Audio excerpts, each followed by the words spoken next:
Well, while that adhesive's curing, I'll start working cleaning up these components.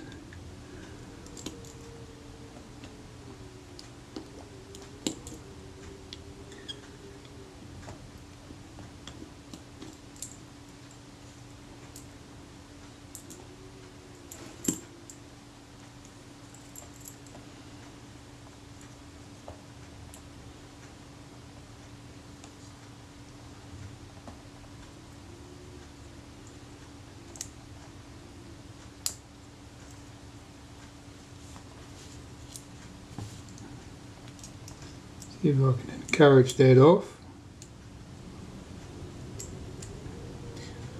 I may have to remove that shield in order to get to that.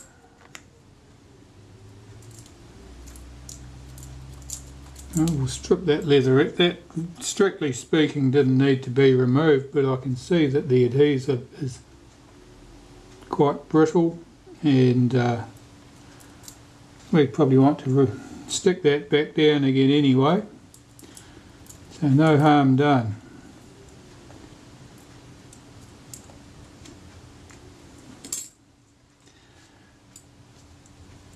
Now to get this panel off, there's a screw under each of those pieces of leatherette.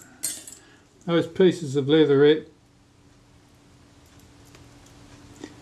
very rarely need to be removed. It's only for doing something odd like this that you'd need to remove them. They don't get you in anywhere exciting from the front of the camera, but it's quite common to find that those leatherettes are missing or have been removed and glued back in a ham-fisted way when you go to service one of these cameras, and it's a sign that someone who had no idea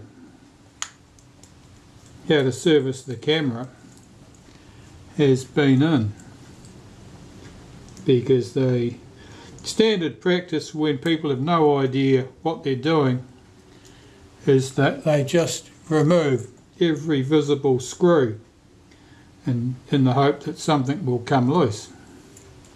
Right, so our gear set can come off now. And there's nothing complicated here. This is all riveted together. There's nothing that you can take apart. And this is just unusually stiff. Now I'm looking carefully here to make sure that the shaft isn't actually bent. If the camera had hit, if the wheel had hit the ground at some stage, it might have bent that, which would be throwing the gears, perhaps keeping them under quite a heavy preload. That doesn't particularly look to be the case at all. So I think with a little bit of solvent, we'll see if this frees up.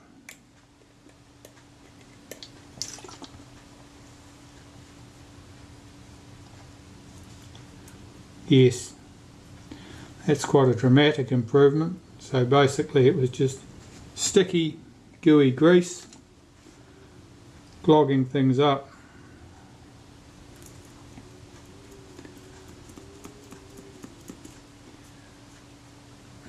I'll give that a blowout and see if we've shifted enough to make a difference.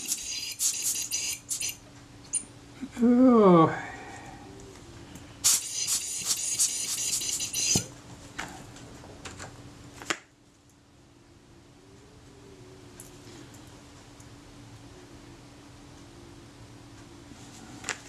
It's certainly an improvement. I'm not convinced that's as good as I can get it. I think I can get it better than that. That's staining from that old grease.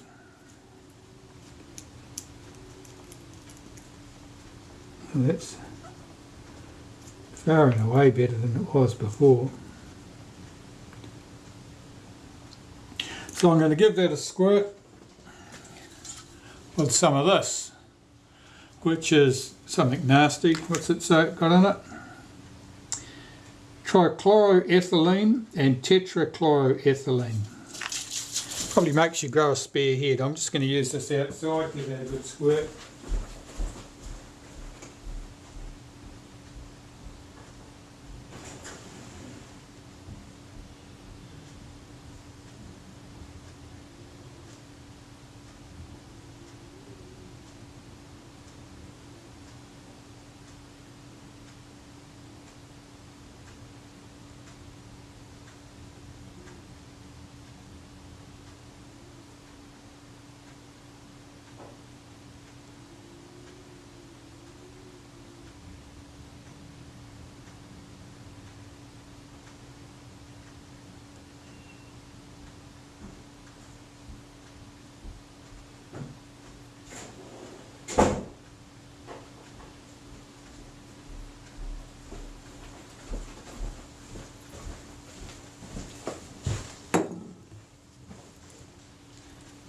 back.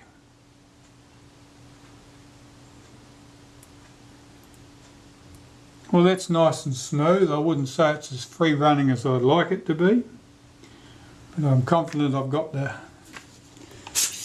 worst of the grease, dried out gooey grease out, and I'm going to apply a tiny drop of oil to each of those bearings, those bushes, and see how we get on.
That's much more than enough. I'll work that in and then use a cotton bud to remove any excess. That oil I was using is Nye oil, Nye, N-Y-E oil, and the little bottle it came in got lost its top or something years ago, and I just transferred the contents into another container, and I only ever use it at pretty much a drop at a time for jobs like this, areas that would benefit from oil, mostly because there's no way of disassembling them to impregnate them with whatever magic grease I would prefer to use.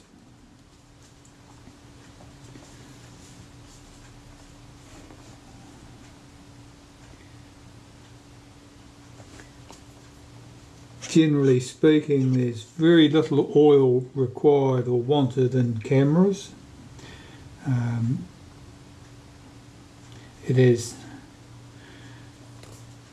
Oil has such an affinity for the shutter blades in cameras that generally you want it about 3 streets away whenever you're doing anything with cameras, so that you don't get it on the blades. Alright, that's quite good. That feels nice and smooth. It can pop back in the body.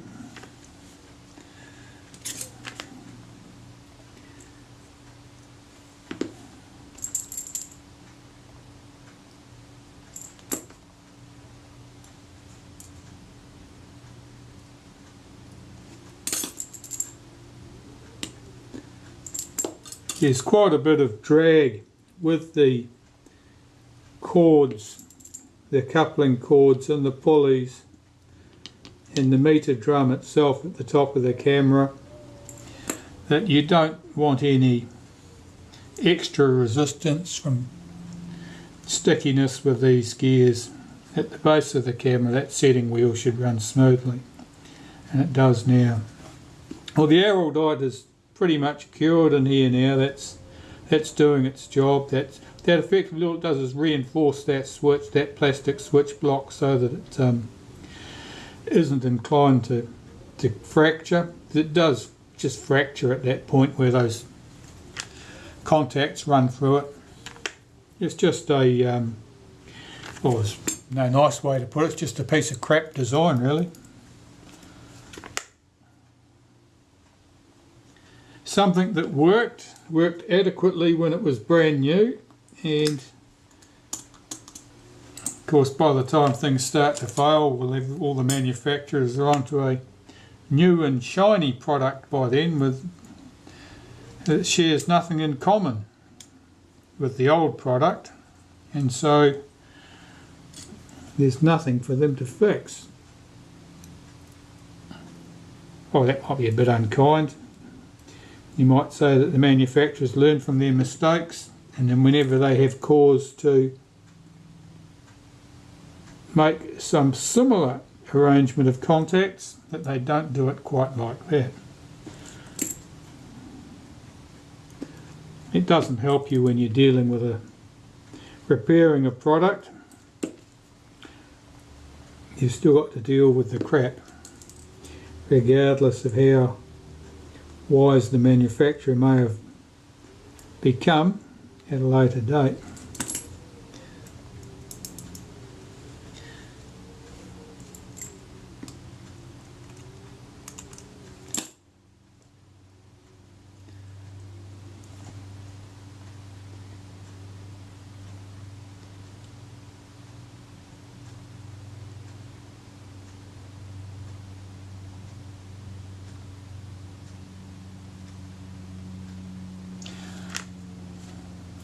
I was just looking at this bright spot in the casting here, trying to work out whether there was any reason it should particularly look like that, but I can't think of any good one, so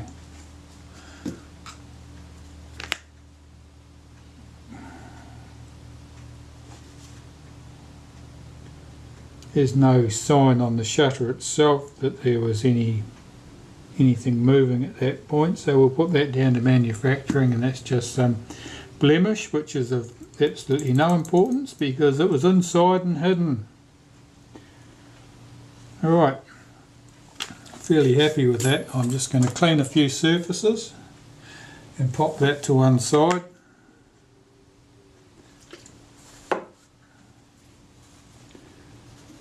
These surfaces will have some graphite grease on them, and they'll also have whatever dust and dirt is accumulated on that graphite grease, so I might just as well have them clean at this stage.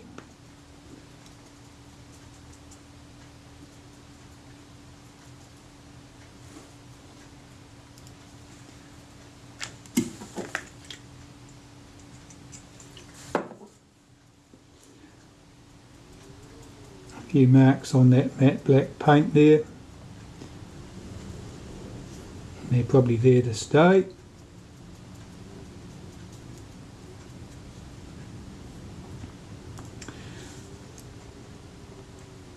And that should be good. Maybe I can put this little bracket back into position.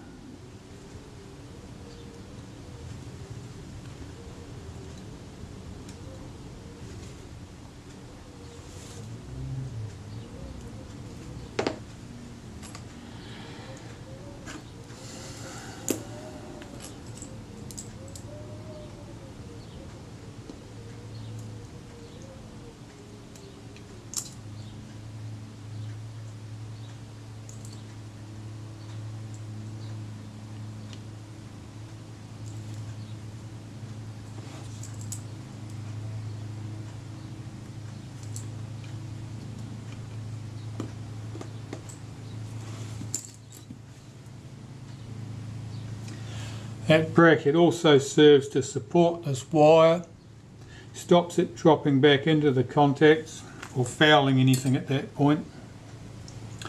The leatherette patches, I'll put those all back together at the same time. First I'll clean them. I'll clean where they go on the body, then I'll put them back. Well, here's the shutter from the Retina Reflex 4, and I'm about to remove it from the lens mount at the front. So we have 1, 2, 3 screws holding it from the back, and there should be a 4th screw from the side. There is one here, smaller one. That's only present on these shutters. It wasn't present on the earlier cameras.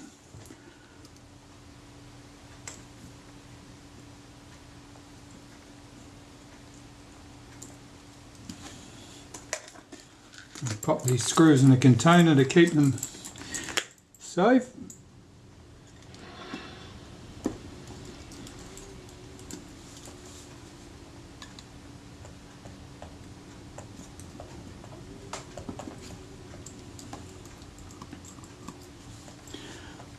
The shutter on the Retina Reflex 4 differs from that on the Reflex S or the Reflex 3 in that it doesn't have flash sync mechanism to suit bulbs. It only has the flash sync for electronic flash, unlike the earlier shutters. Lift that off.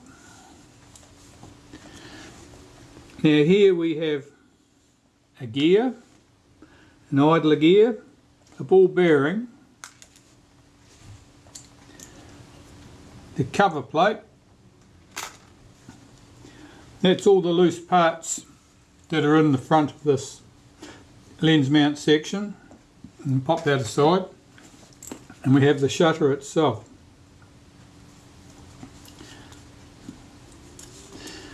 So we'll start from the front. Remove the front retaining ring. It's just a circlip arrangement. The speeds cam.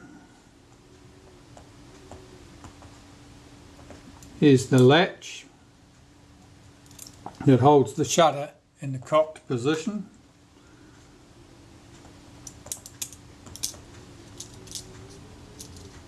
Here's the main cocking ring.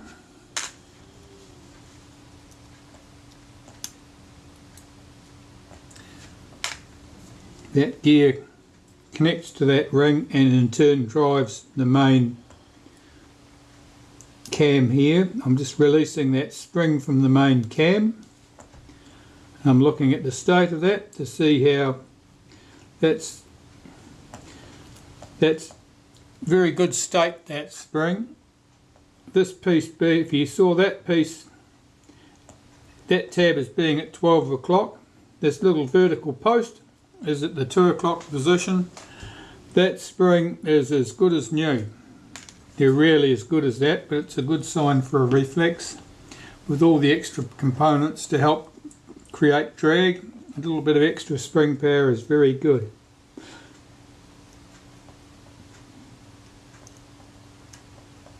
Just checking the motion of that main cam there, and it is quite stiff. It's quite a bit of resistance there. Friction, I think, mostly.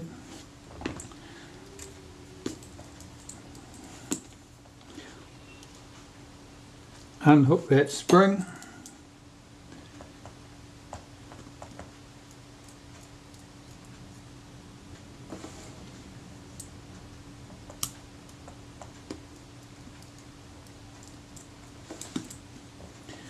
This is the latch that holds the shutter, holds the main cam in place once it's cocked. And this shutter, of course, as I've already said, lacks the extra components in there that were required to provide the bulb flash sync. I'll pop all these components aside, taking care not to lose that spring. It's doing its best to get lost. It was stuck in the grease on my tweezers. I've got to check that it didn't get away completely.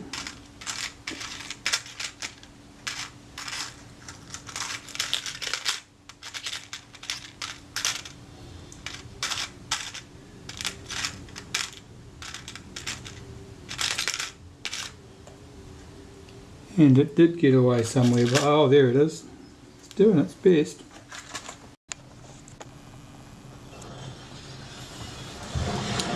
Oh, the battery went flat once more. You can ignore that noise out there. It's rubbish day and the recycling truck is out there emptying everybody's recycling.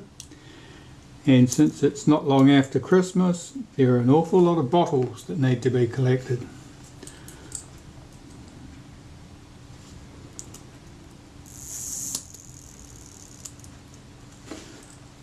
Alright, I'll just remove the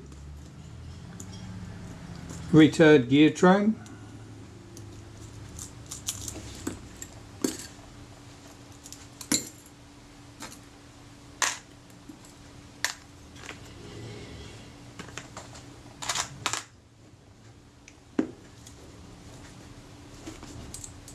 And the self timer or delay action.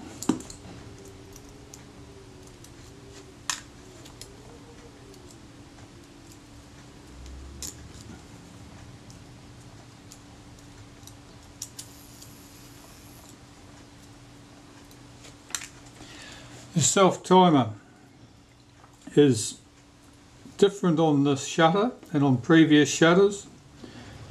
You may notice that on the arm here, instead of having a slot, it has a hole, and that's its main difference. It's also typically black rather than nickel plated, and at this end, the gear end, there are multiple tabs bent down there for various settings for the spring tension, and the last one is where the hook on this main cocking ring spring hooks behind. The spring on that typically just sits over a post on a pin right here instead with earlier shutters. Right.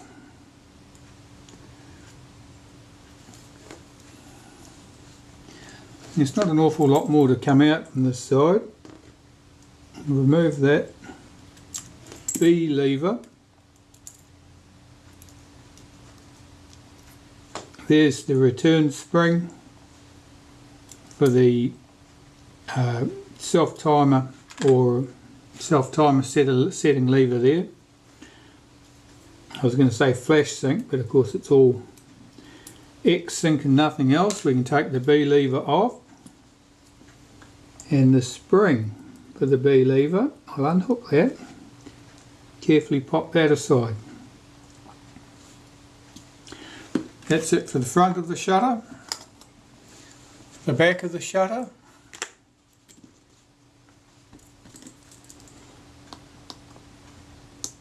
three screws.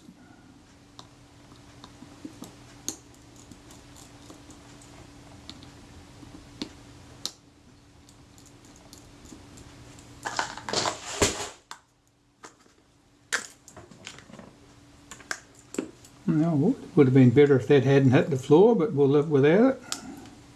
It's just a container with spare parts in it, and I think that they probably will remain in their little pockets. Yes, they didn't get muddled up or anything. Alright, so we can take that all off.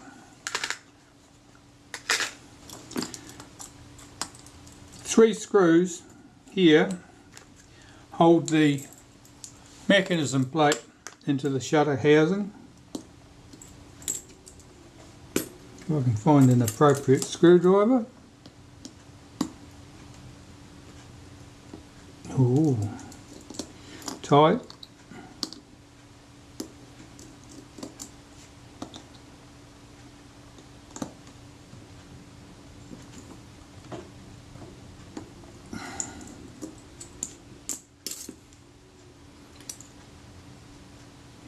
Considering the small size of these screws, which probably don't in anywhere get much more than about 1.6 millimeters, they're certainly done up tight. We can lift off the shutter housing. Now this just has that fixed plate there. There are no diaphragm blades in the shutter, of course, because the diaphragm is in the lenses themselves.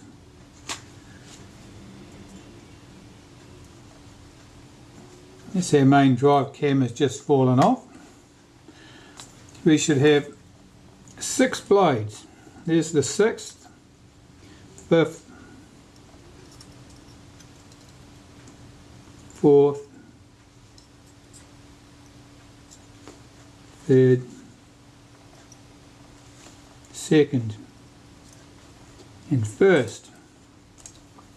Now I'm looking at the state of those shutter blades. They look quite clean, they're not oily. It's fairly uncommon to have problems with oily shutter blades on the reflex cameras because they're open to the atmosphere. On the rangefinder cameras, they're sealed inside the lens and shutter capsule, so you have a lens front and rear. But on these cameras, they're open to the atmosphere. You have a lens sitting on the front, but otherwise they're open, so they don't suffer from the deposition of vapours of oils that tend to settle on the blades. It does mean that they're more prone to be found corroded because they don't have the protection that those oil vapours would have provided. Anyway,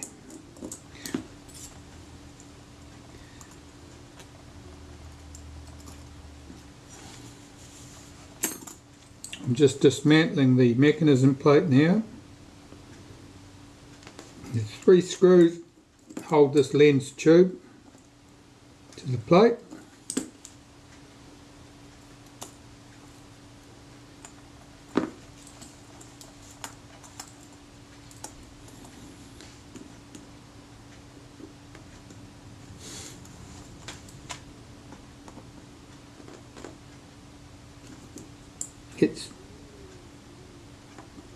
Because they've been done up so tight, I have to apply an awful lot of downward pressure to ensure that the screwdriver doesn't cam out and make a mess of the screw heads.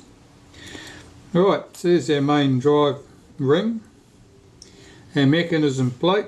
The mechanism plate has 1 spring left on it. This one here is a detent, and its job is to ensure that the main drive ring tends to sit in its closed position unless disturbed by the main spring. And looking at that, it appears to be a very enthusiastic looking spring. I would say that that would create a bit of drag on that shutter. I may compare that with another one.